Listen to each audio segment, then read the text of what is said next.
This is Reality Dispatch, written by Jim Minns. She wasn't to know that it arrived by way of a rip in the fabric of space and time. Nor was she to know that it was forged by the hands of an evil entity that roamed a parallel universe. To Nora, it was just a book in the library, but it called out to her. It whispered her name as she passed the shelf it lived on. Nora, it whispered. She had heard it periodically in the time between English and French classes. She would often seek solace in the study cubicles of the suburban library that sat adjacent to the school. She thought she was imagining it, that it would continue as faintly as she'd hear it between the stacks while she ventured from shelf to shelf. It wasn't until the syllables of her name became unmistakable that she realized someone or something was indeed calling her. Nora. It was Thursday, and she was particularly in tune to the feedback. "Who is there?"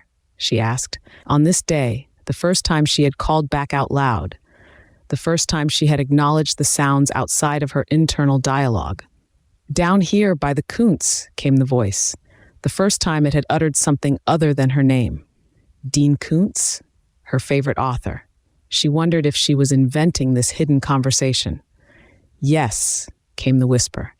She lowered her head, craned her neck, and scanned the bottom row for the source of the sound, her eyes running across the sparse collection of Dean Kuntz titles the library stocked. She found it at the end of the row, a lone book with no words on the spine, the only non-laminated hardcover among a sea of paperbacks. "Yes, it's me," it called out. She thought she saw it attempt to nudge itself off the shelf. She leaned forward and plucked it out with the tip of her middle finger, watching as the bound and sewn, pristine copy of the nameless book slid out like a satin handkerchief. It was beautiful, but no title. She picked it up and smelled its freshness. There were no library markings either, making it particularly unidentifiable. She flipped through the pages and was shocked to find them all empty. She flicked through them at speed and found a small passage buried deep in the center. She had to backtrack to find it again, then pinpoint it with her fingers to hold the page open. It was a single paragraph that read, "I have traveled an age for you. Now you find me in the most uneventful way. As such, our destinies entwine regardless of our origin. I will be your muse, you my vessel. Together we will accomplish a great many things. Some will call them horrible, others will marvel. All will acknowledge our artistry. It is a pleasure to meet you." Nora leaned in as a dark smudge began to wither on the page and reshape the course of its ink. Slowly, it revealed a line of handwriting that contrasted against the typed prose. Nora squinted to make out the shapes of the words that strained to form in a delicate script. It began to take shape. "Nora," she slammed the book shut and dropped it to the floor. "Shh," came the call of a shelf stacker in the aisle over. "If you cannot handle the book of evil, you shouldn't tempt it," came the voice.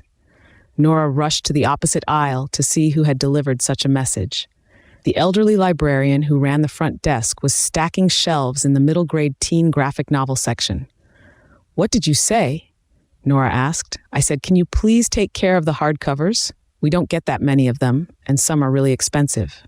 Nora frowned. Was she lying? Or was Nora hallucinating? "I'm sorry," she relented as she returned to the previous aisle.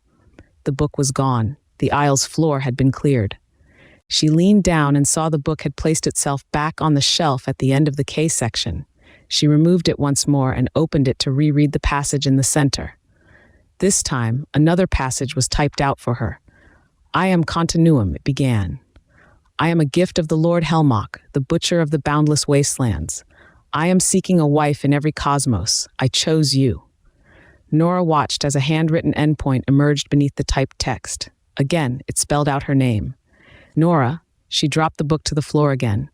This time she kicked it under the shelf as if it were a rat at her feet.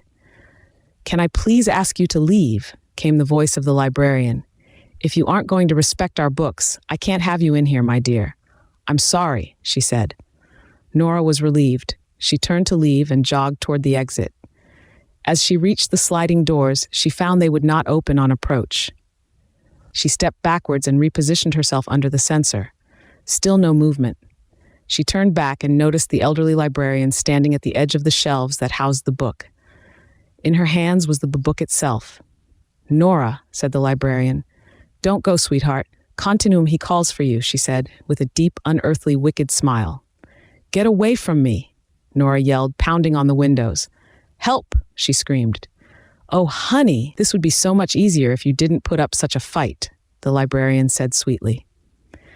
Nora turned to see the threat and noticed a pair of alien hands emerging from the pages of the book as it was carried toward her.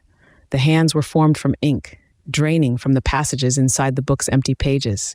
They took the shape of a four-fingered intergalactic beast. The book began to speak now, of its own accord, in a foreign, demonic voice. "Nora, join us. We are everywhere. You are our mother. Become your destiny," it announced. Nora screamed. She screamed so loud the class began to laugh at her as she jolted awake in the middle of her English class. "Ms. Daniels, lovely of you to make such a contribution," said Mr. Erickson. The class continued to chuckle. "Perhaps, if you love sleeping so much, you can catch up on the work you missed here in detention," he said. "After school, back in this room until 4 o'clock. Got it?"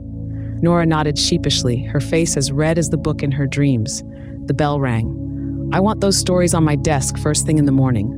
Horror stories for the month of October. Nora, I guess you can begin writing yours back here after math," he grinned. "I've got just the idea," she said in reply. He took this as hostility. "Excuse me?" he asked. "Nothing, Mr. Erickson. I'll be back here at 3, she replied.